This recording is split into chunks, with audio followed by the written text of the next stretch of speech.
People who make products by hand in Kenya, known as artisans, are concerned about competition from similar goods coming from China. Thousands of people are known for making items they sell at a large market in Nairobi.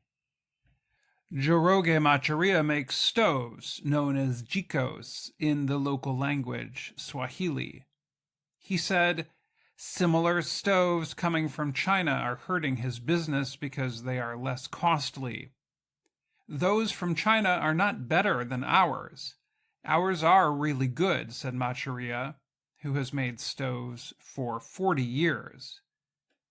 Data show Kenya imported nearly $4 billion of goods from China in 2021, but sent out only $1.5 billion to Asia.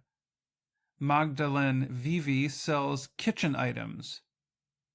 She said non-stick pots that come from outside of Kenya are more popular than the steel or aluminum pots and pans made in Kenya. She said she has not seen non-stick items made in Kenya. A study by the African Union shows that Africa is one of China's largest markets.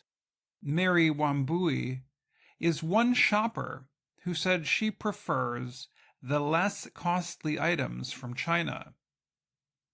Every time you come here, there is something new that has come up, she said.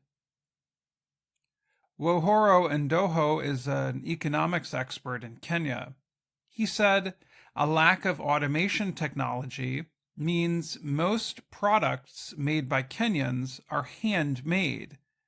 That means for a product like a bread pan, it takes a Kenyan 1 hour to make the pan.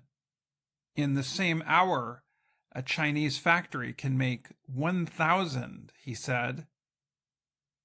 The national organization that represents artisans who sell their goods at Kenya's markets says the imports from China are hurting the country's economy.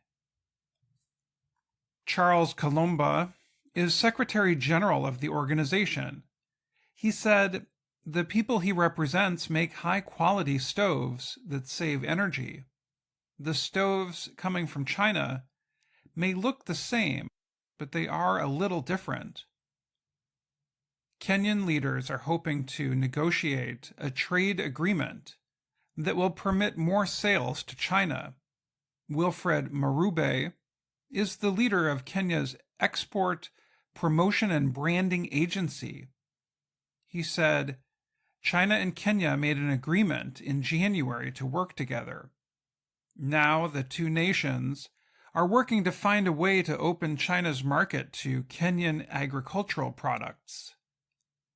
One person who is looking forward to more sales to China is Tiku Shah, who sells high-quality frozen avocados.